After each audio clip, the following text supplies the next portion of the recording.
no matter who you are, no matter what you've done in your life, you can't change your past. However, if you don't define yourself by that past, you have a new start, a new day, a new choice, a new reality to change who you are to become your best version of you. Just a little taster of what is coming up on the show. But first, please do like this video and subscribe to the channel. And also tell your friends and family about this podcast. Please let us know in the comments if you would like to hear any particular topic in relation to sleep or health on the upcoming podcast, and I will create a show especially for you, just for asking the question. So let's get on with the show.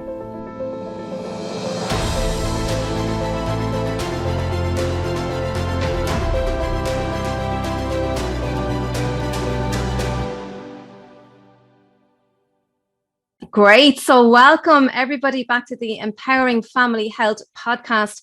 I am super excited for this episode because I have an amazing lady, Chris Ferguson, here with me today, who is really going to shine the light on your life and who you are as a person. I am so confident of that. Let me first read Chris's bio to you and tell you a little bit about her. So Chris Ferguson, she's a 4-time published author. She's an international bestseller, a public speaker, a spiritual healer, clinical hypnotherapist, and master life coach. And she's been in the industry for over 30 years. And Chris has dedicated her life to empowering individuals to become the best version of themselves. So you can see why I like Chris already. She has earned numerous awards and certifications over the course of her whole career.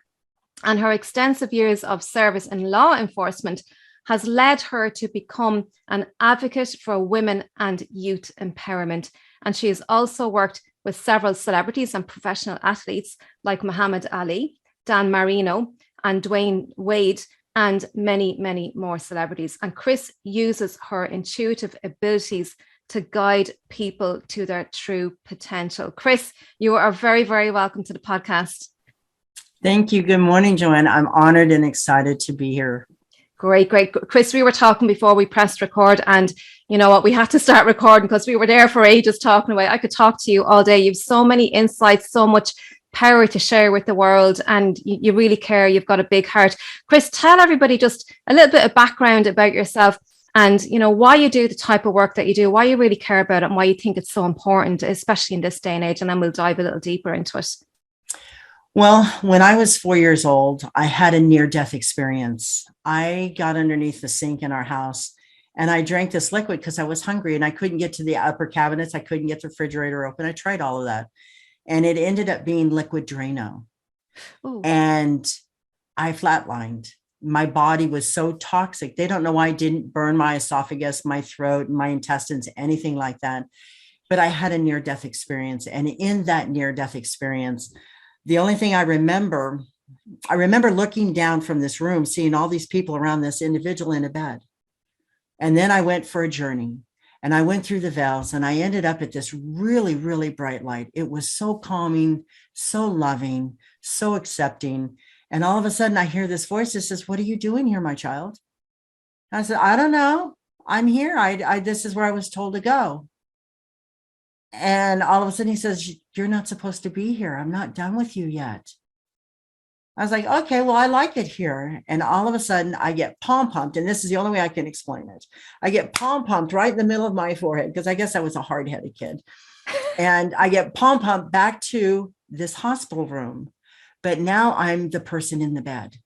And all I want to do is look up to see who that person was in the corner that was staring down at the bed. And I didn't remember anything else. But at that point, I started having my friends. The best way I can put it, it's like Ghost with Whoopi Goldberg, and she's being this fake psychic and this fake thing. And then all of a sudden she has an interaction with Patrick Swayze. Yeah. And all of a sudden all these spirits come rushing in. And it's like, wait a minute. I wasn't supposed to do this. Well, that's what happened with me. I had all these spirits come and show me and show up for me. They would help me hide. They would help me get out of trouble. They would help me. And they've been with me all my life. Wow. So the fact is it was at 4. And then my second near-death experience was 16. And then my third near-death experience, it was in 2012. And so the fact is that when you keep showing up and the creator says, I'm not done with you yet, and we have an intimate conversation, and I keep telling him, I'm done. I want to be away from here. I'm doing everything that you've asked me to do. I don't have 9 lives. And he's like, you're there till I want you. I'm not done with you yet. Wow. So my whole life has been a service. At 8 years old, the Catholic Church told my mother she could not raise 6 kids by herself in this country because my mother and father were getting a divorce at a time when divorce wasn't acceptable. Yeah. And they said, oh, we'll help you. I turned 8 in February. I had my first Holy Communion in May on Mother's Day.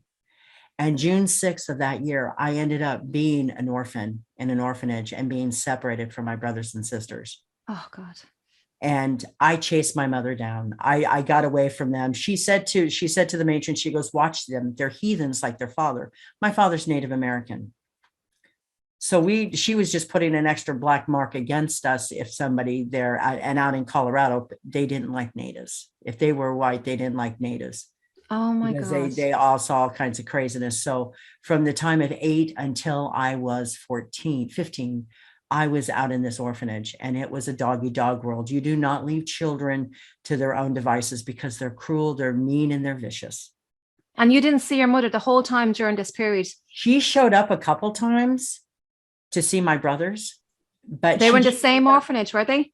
Yes, but we were all separated. They were in boys' buildings, and it was by age and group. And my sister and I were in the same building, but we were at different ends because I was 8, she was 5. Oh my God. 5-year-old. Oh my God. And so the fact is I used to sneak down to my little sister and sleep under her bed to make sure nobody bothered her. Nobody bullied her. And then I'm trying to defend myself from bullies at the same time. But if I kept them coming at me, it left her alone. Yeah, I got that. So the fact is it was horrific. But I had 2 girls that tried to murder me in my sleep, and I snored. My mouth is wide open. I'm snoring. All of a sudden, I can't breathe. They took the lid off of a bottle of talcum powder and poured it on my face, in my mouth, up my nose, in my ears, my eyes. I couldn't breathe. Powder, when it gets wet or moist, clumps. Mm-hmm. And so I said to the creator at that point in time, I said, either take me now, I can't breathe, or give me the strength to survive. And at that point, the only thing I can say is I became Hercules. I had the strength to push 240, 150-pound teenage girls off of me so I could try to clear my own airway. And it was a nightmare. It was a problem. And at that point in time, at 8, my spirit guide of a Geronimo showed up in my life. Geronimo. Geronimo is an Apache medicine man, but he was also a chief of his tribe. And they were in Oklahoma, Southeast Colorado. And he was considered bulletproof because the cavalry tried to shoot him 13, 14 times, and no bullet ever penetrated his skin. So he's the one that made me bulletproof in my life. You certainly were. With me since then. Oh my God. So so you've had all these bullies, and that's so great. Like, you were minding your 5-year-old daughter, and your idea was, well, if they're bullying you, they're not going to be at her, so she's safe. So you sacrificed yourself for that. So you were really loving and caring, and you were really minding your 5-year-old daughter, and you had all these. But she was my sister, not my daughter. She was my sister. Your sister. I beg your pardon. Your 5-year-old sister. Yeah. So you had all these 3 death experiences, and of course, your first one was at the age of 4. So being a child, it would have been easier for you to accept this as normal because as a children, we're very open to that kind of thing. Would that be the case? No, it wasn't. It wasn't normal. I was the weird one because I didn't like hanging out with anybody. I was a loner. I was by myself. So as I was trying to avoid the drama, it sucked me into the drama with the kids. It's all of a sudden, she's a good victim for bullying. Yeah. And so the fact was when this happened at 14, I ran away from the orphanage at 15, and I lived on the streets. And I was panhandling. I stole food to eat. I had a sleeping bag, 2 wool blankets in a book bag, and a couple shirts and a couple pair of pants. And that's what I had. And how long did that last for, Chris? Probably about a year and a half. Wow, for a teenager, And 15 years of age. yeah. And this was back in the 70s. So it was like, I was hiding in caves, but luckily enough, I love nature enough, and I was being supported, and I listened to my intuition. I listened to my spirit guides, and I knew I was safe. No matter what happened, I was safe. And at 16, I ran into my mother. I didn't recognize her. She recognized me, and she'd had another child and needed a babysitter. So I needed a roof. Yeah. So I was willing to do that. And then when 18 hit, I was gone again. She had no more control over my life. She was mean, malicious. And I asked my brother once, I said, why did she hate me so much? And he says, well, she was telling me, and he was a young kid at that time, and he's 4 years older than I am. So she told him that my dad had raped her, and that's how she got pregnant with me. Oh my God. Okay. She tried to abort me 3 times while she was pregnant. Evidently, the creator says, no, she's going to be here. She's a purpose for her. Yeah. And my entire life, it was always this venom, this hate from her. And I never knew why. And I said, well, if that's true, why did she have more children with him? I mean, if you're seriously, and I'm not trying to negate or minimize rape. I'm just trying to understand the mindset where you would not, if that's the case, then why wouldn't you hate the other children you had after me? Yes. Yeah. And that didn't happen.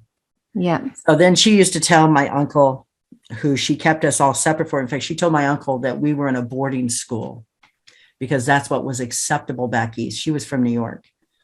And so they never thought that she gave up custody and that she had orphaned us. Wow. And so as time went by, it was just like, you know what? As I walked away, my mother passed away in 2007. And I told my brothers, I'm sorry for your loss. I was not upset that she passed. I was grateful that I felt all the drama and all the anger and the viciousness she was putting towards me was done. Yeah. Within a year and a half, I had to seek help from a Navajo. They're called a shaker. They're the energies in their hands. It's how they send it out. And I had a good friend, and I said, listen, I've got something negative on me.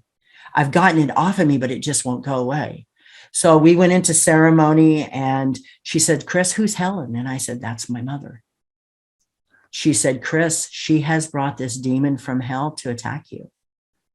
And all of a sudden, every ounce of anger that I had, it was like, I stood in my power, and I said, you can't have me. You cannot affect me from the other side. Nice. I'm going to sick the creator on you. This is not good stuff. And so she brought my brother, who had passed earlier, and down from heaven, and gave her the option either to transition up to heaven or to be sent back to hell with the demons, because that's the programming that we've been told. And so she went upward, and I've not had any more problems since then. But it was the fact, even from her afterlife, she's coming after me. Yeah. Yeah. I got that. Yeah. And Tell me, have you forgiven your mother? We talk about forgiveness and all that. It sounds like you have. I have. Yeah. The thing is many things I had to forgive her to get inner peace for myself. Yeah. Forgiveness isn't for anybody else, because you can't change their behaviors. It's in the past, but Yes. You're allowing yourself to disassociate from those emotions and understanding there was nothing you could do to prevent it. Yeah, exactly. Yes. So at that point, when you understand forgiveness, it also becomes unconditional love. Yeah. You don't forget the behaviors. You don't excuse those behaviors, but you love yourself enough to know that they're still a human being. You know, that reminds me, my father was an alcoholic, and I hated him when I was living at home, and I blamed my mother. There was all this drama. And but when just before he died, I actually saw him as a different person. And even though he did what he did, and there was a lot that happened, I forgave him. And the moment I forgave him, I just saw him as a different person. And what I saw was he was a man who had a disease. And when he was sober, he was the most loving. See, I couldn't see this part of him, but when he was sober, he was the most loving, kind. We were actually talking about him on our walk. I was out on a walk with my mom earlier. He's the most kind, gentle man, but all I could see was his evilness and the drink and all of this. But the minute I forgave him, I saw him as a different person. I was able to disassociate, and all that heaviness and the blame and the anger was gone. So I see what you're saying about forgiveness, and then with the unconditional love, because even though terrible things happened and you'll never forget those things, but they're not attached to me anymore. So that's powerful. But you've disassociated the emotions, and you've now made it part of your foundation of who you are and what you'll accept and not accept in your life. My father was a miserable alcoholic. My mother was a control freak, and 6 kids. We were stuck in the middle of it, and we were not angels. I mean, my gosh, we did some crazy, stupid stuff. We were kids. But the fact is that we still had certain things against us. My brothers became alcoholics. I have sisters that have become alcoholics. So, they're social alcoholics. But when I was 20, I'd had a child. That's when I learned love. That's when I learned the gift of life. That's when I learned all the things spiritually that I should know. But at 16, I became a shamanic practitioner. I started doing the shadow work, and it wasn't, why is this happening to me? It's, what is the lessons? Why am I here? What's the lessons I need to understand? Yeah. So when I had my daughter, my brother was killed by a drunk driver standing in his front yard. Down in Texas, in South Texas, they didn't have fences between their interstate and their frontage roads. And it was just a little curbing. He went over it. And my brother was walking 2 of his friends out who he had just had an engagement party at his house for.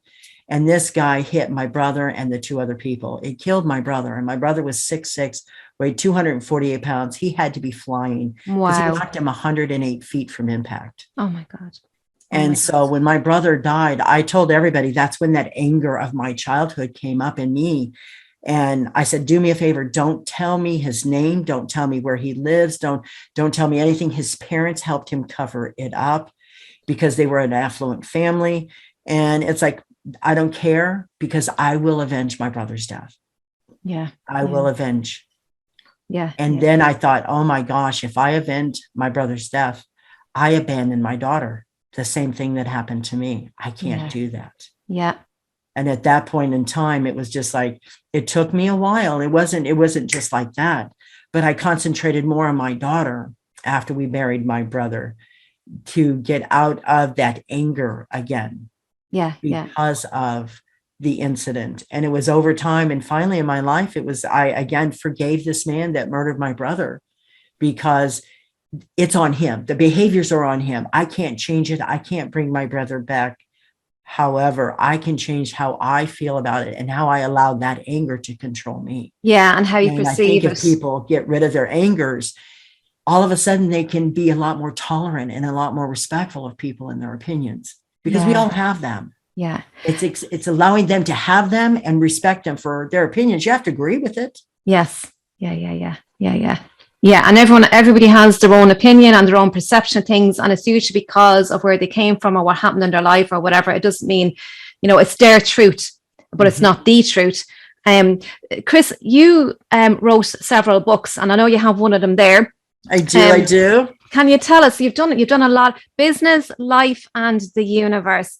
Right. Tell us a little bit about, because I know through all your experiences, Chris, and you've had a lot of experiences. And I think, for people doing any kind of healing work and, in natural health or whatever, spiritual work, I think we need to appreciate and experience these. So you do have an appreciation for a lot of stuff, and you've lived to tell the tale. And, by God, you've got a lot of stuff. But Chris, you've learned, as you say, there's always something, always a lesson in these things. That's what you just said. There's always a lesson. So what is it that I can learn from this situation? And you're an advocate now for the youth and for parents as well. And obviously it's as a result of all this, these life experiences. So tell us what you have in your book. Tell us a little bit about your book and how that has helped to change people's lives. Well, the thing is Business Life in the Universe is a compilation book through Corey Poirier in Canada. And this is volume 4.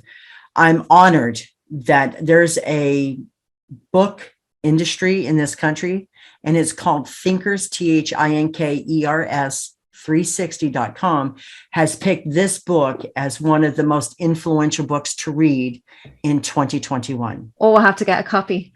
And so I if you'll send me your address, I'll send you a book. Oh, amazing. Thank you so much. Oh my God. So, and in that, the stories are about life and how you get beyond them. They're about people's perspectives. They're about how you can be in one moment and move to another. In my 40 years of law enforcement, 21 years of it was dedicated to troubled youth. I worked on the streets of Miami-Dade and Broward County, which is Fort Lauderdale. And I was that abandoned kid. I was that kid that didn't know anything. I was that kid that didn't have a support system or any guidance. And as I grew and I was forgiving and I was loving, and I realized in my life that I worked as a correctional officer in a men's prison, backing up a little bit. Yeah. And when I moved to Florida, I said, I don't want to go back into the prison system. I want to keep people from going to prison, especially youth, because in society, it's not the parents' fault, but it is the parents' fault, because society has created a time that parents have to work, and it's multiple jobs. Grandma's watching the kids or auntie's watching the kids, and they're running amok in the neighborhood.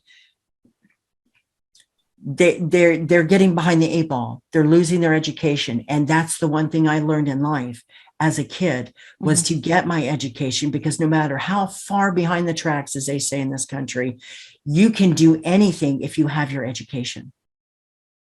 Yep. And it opens up doors and makes opportunities happen, because it's the first thing you do as a child to going into adulthood to be successful about.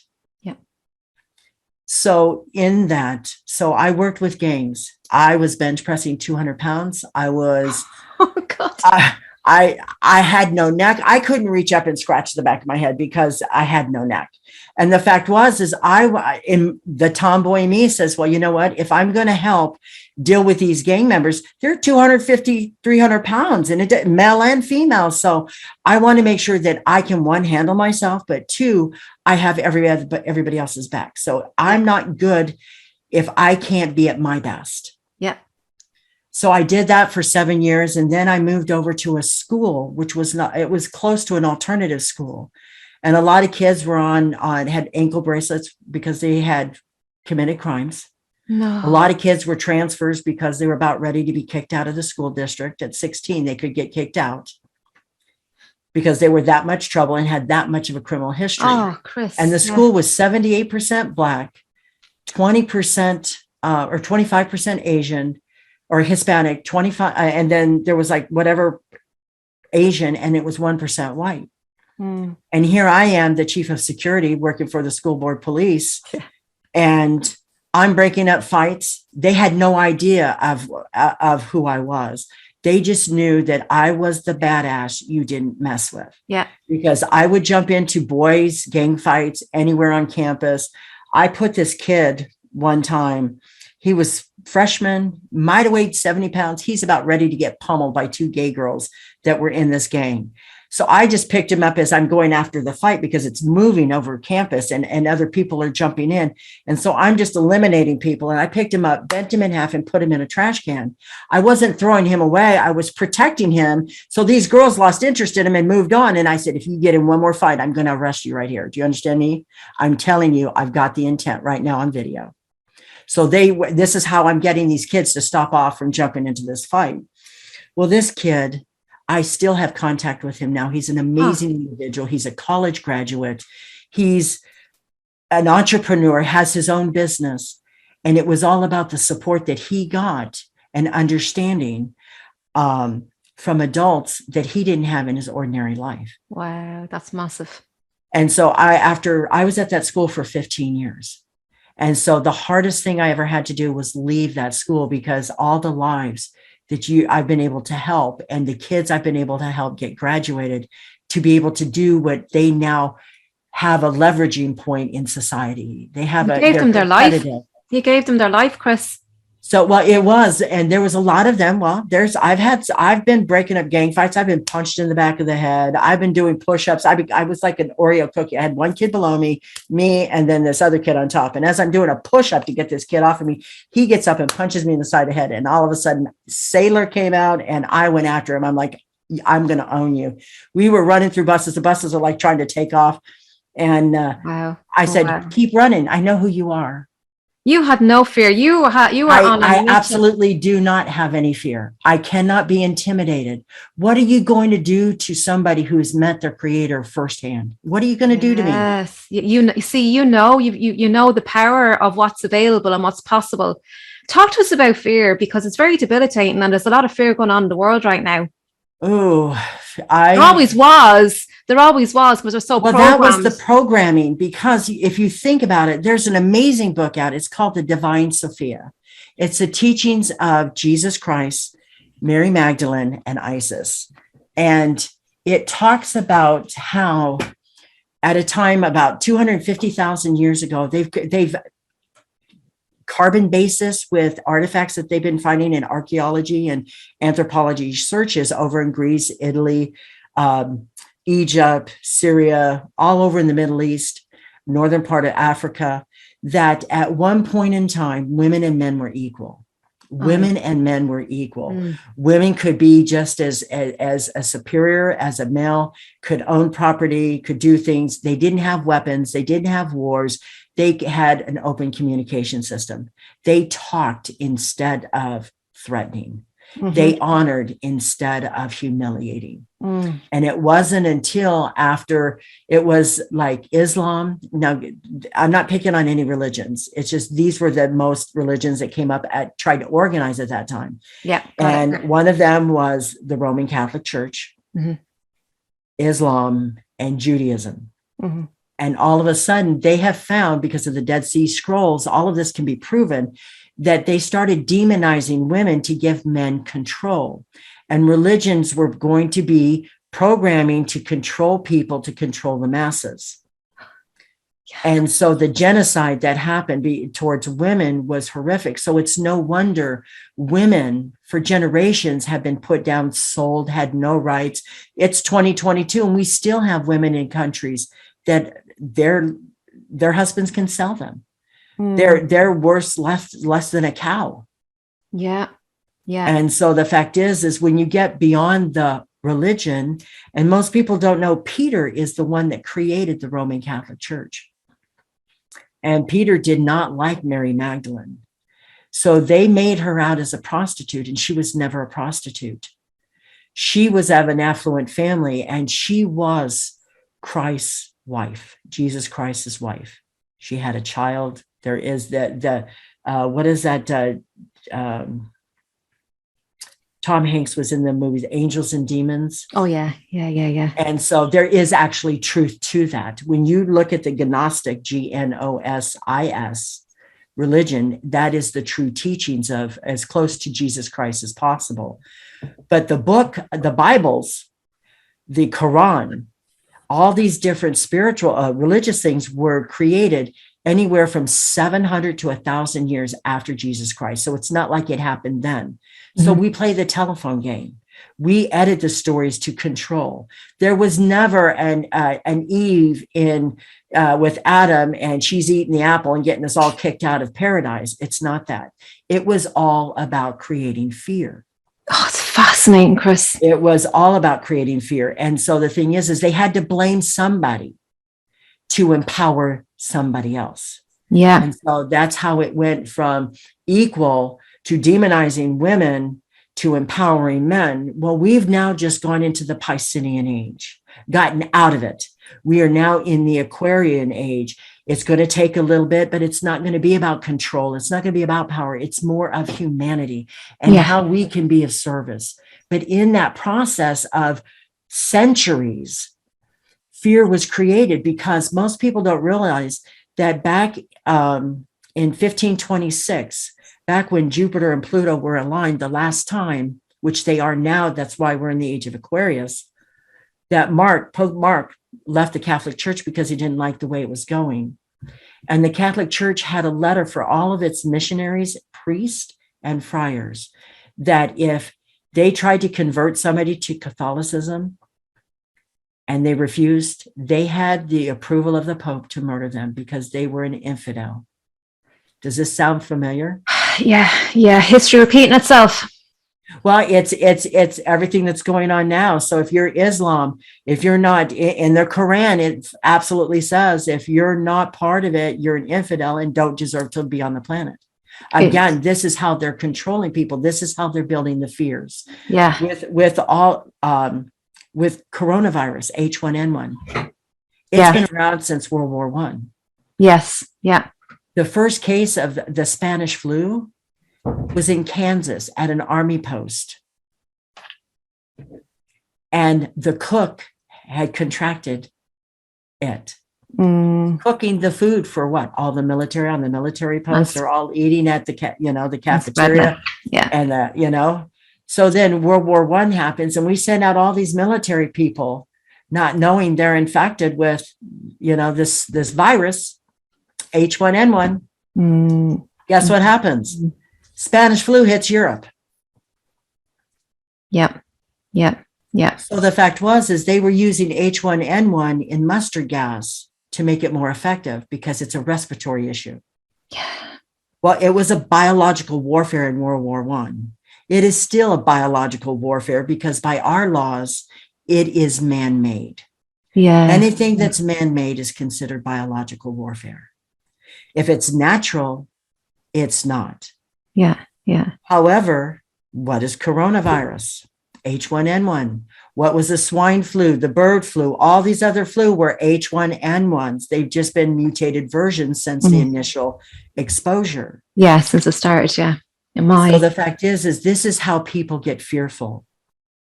People listen to TV, they listen to the media, and it's limited, it's censored. They decide what they want to show and not to show. Yeah. And they have a very good, it's very well controlled and manipulated, and they know what they're doing. It's all psychology. And people tend to believe, like if you're an authority, the author of, people tend to believe that without question. So I think there's a lot happening right now where, and even in families or communities, even, because having this power over people is not the way to win people's hearts. And it's not the way to thrive as a community or as human beings for humanity. And I love what you said about forgiveness and unconditional love, because I think it's got to start with ourselves first and really value ourselves before we can be of service. And you talked about being of service. And I think as human beings, that's what we're here for, is to help other people. Because if you think about it, if you do something small for somebody, like just even opening up a door, how does that make you feel? Right. And that has you be that way for the rest of the day or for a good while anyway. Imagine if you did something bigger. So being of service has you be feeling great about yourself, feeling happy, feeling content, feeling that you're valued and you're worthy, being of service to other people. So what's this? I don't get like what this greed and having loads of money and me and my stuff and having loads of things. Over the last 2 years in particular, I've seen a lot of talk about cooperation, collaboration, serving other people, and it's really the focus. And I think that's the way forward. And it's coming from the heart. I think everything's very heart-centered, because this is where our truth is. This is where what matters to us most is not being a certain way to keep the peace, to please somebody, And I think that people are having enough now. People have just had enough. All of a sudden, the veils are being lifted. The fear that they put out there with all of this is now being lifted. And once all of a sudden, it's like, okay, I can only go on what I know. Yeah. And if I hear this, but I have to ask myself, is this true? Because if it's true, then what do I need to help myself, help my family, help my community, help my world? Absolutely step up and step in, be all in. Yeah. But when it doesn't make sense, when you get so many different understandings of it in a short amount of time, people lose trust. Yeah. Because people all over the planet, this is not just in my country, this is in other countries. They don't trust their governments. They don't trust the authorities. They don't trust the people in charge because they've done so much shoddy stuff over time.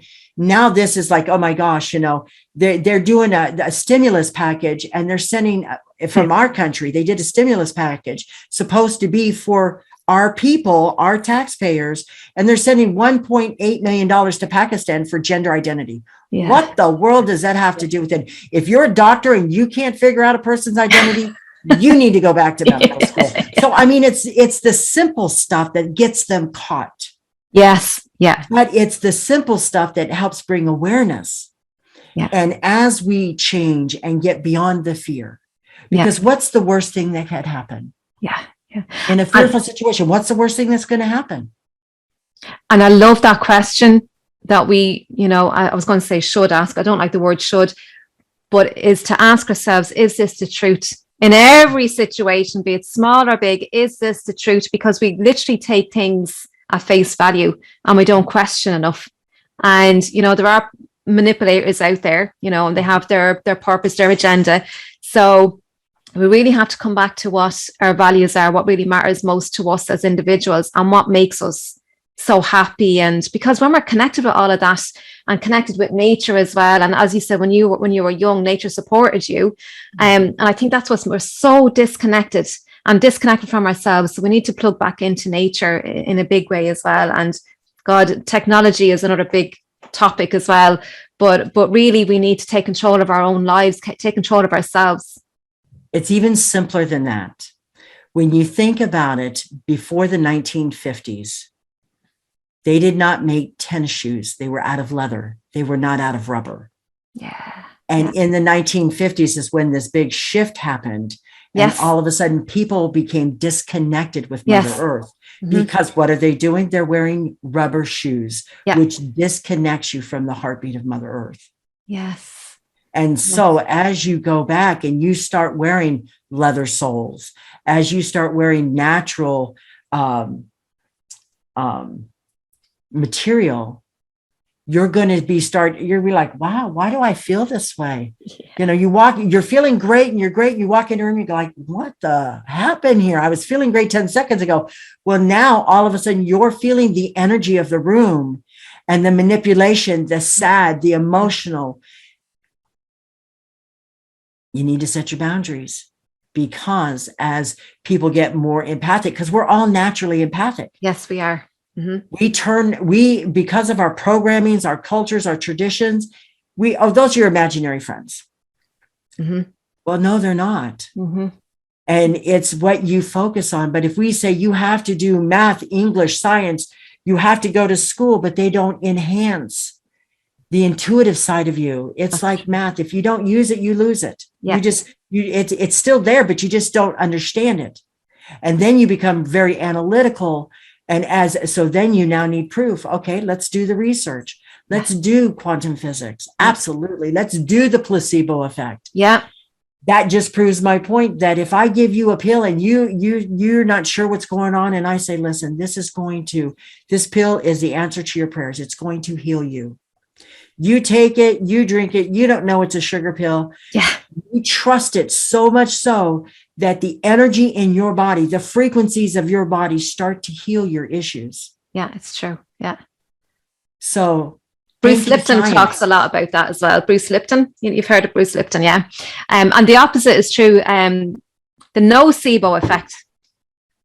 The opposite, when we have fear and we believe it's going to make us sick or whatever, and the low vibration, it makes us sick. Well, it does. But here's the thing is if you're coming from a fear base, that's what you're attracting more of. Yeah. If you're coming from this misinformation space, then you're going to continue to get misinformation. And when you have people that are isolated, and think about this, never, ever before, not in any other flu, not in any other pandemic, nothing did they isolate anybody. Never did they tell you to mask up, because this is a respiratory issue. Mm-hmm. And we're wearing a mask. So what are we doing? We're breathing our own air. Yeah, carbon dioxide. That cloth is not going to stop the virus from getting to you. So are they doing a psychological mind jab with you? Yes. Mm-hmm. So and now, unless it's an N95, but no, they weren't available, but to the medical community. And all of a sudden it's like they don't exist anymore. Yeah. Yeah. So the fact is fear is that negative emotion. It is that negative response. It's that always feeling like the ice, you're walking on eggshells. And at any second, the crap is going to hit the floor and you're going to fall through and you don't know where you're going. So the fear is the uncertainty. Yes. Yeah. And it's very heavy and it takes a lot of energy. And even all the lies and the manipulation, it takes a lot of energy to keep those lies going. Whereas if you're telling the truth or you're being with the truth, it's just freedom. There's just freedom in that and lightness. Chris, we were talking earlier on, you have a fantastic breathing technique. Can you take us through that? That will help. Well, when people, okay, remind me of which one I do, because I do so many. It was breathing in. It was to get rid of the negativity, to neutralize. Oh, okay, absolutely. There is, and a really good friend of mine, his name's Garrett Duncan. He's the one that showed me how to do this, and it is a breathing technique. And you take a deep breath in, and whenever you have a negative thought, just say to yourself, say it out loud, because when you say it out loud, you're saying it to the universe.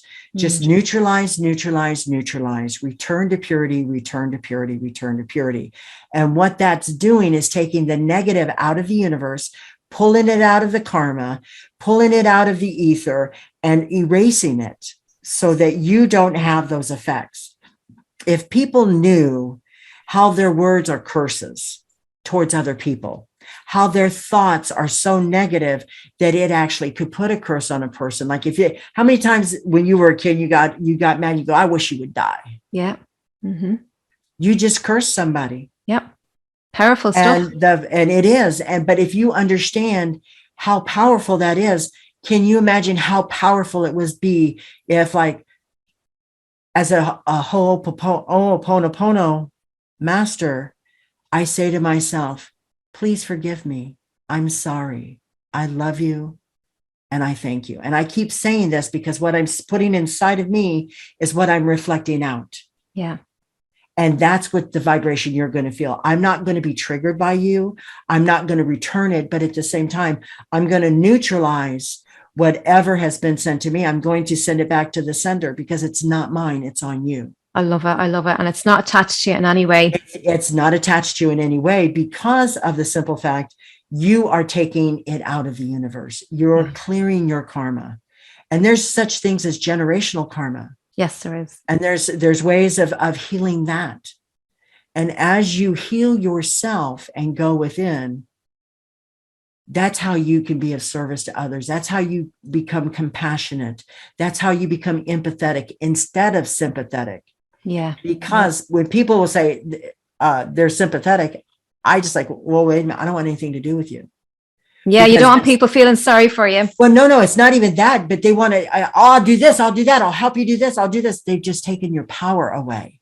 Yes, got it. Okay, yeah. And so, but if I'm empathetic and I say, Joanne, that's a terrible situation, how are you going to fix it? Yeah. I've just empowered you to think beyond the limiting point. So to expand the mind for you to find the way to fix it for yourself. Wow. So giving the power back to me to find a reason and what works for me, it's coaching, isn't it? Just asking the questions. Oh my God, Chris, listen, I could speak to you. We're coming near the end. I could speak to you all day. You're just incredible and mindful of information. And like, you're such a powerful woman. I really admire you. And I love who you are for the world. And I really do. We need more people like you. And this information that we've covered today is powerful stuff. And I really encourage people to even listen back over this again, because some of the stuff you might miss, because there's a lot of stuff that people haven't taken on before. And it's really important. And your words are your power. Your thoughts are your power. And we really owe it to ourselves to step into our power now. Now is the time. It really, really is. And we all have the power to be powerful human beings, to be our own superheroes. Chris, yes. If I was to ask you just to leave us with an empowering thought, what can you leave us with to really have people be empowered and really step into their power and be the best versions of themselves? Because that's what really matters. You don't have to be perfect. It's just stepping into your best power, best version. I love this question. And my answer has always been, and I've used this in my life. This is how I transferred my life from craziness, drama, and whatever to empowerment. And that is, no matter who you are, no matter what you've done in your life, you can't change your past. However, if you don't define yourself by that past, you have a new start, a new day, a new choice, a new reality to change who you are to become your best version of you.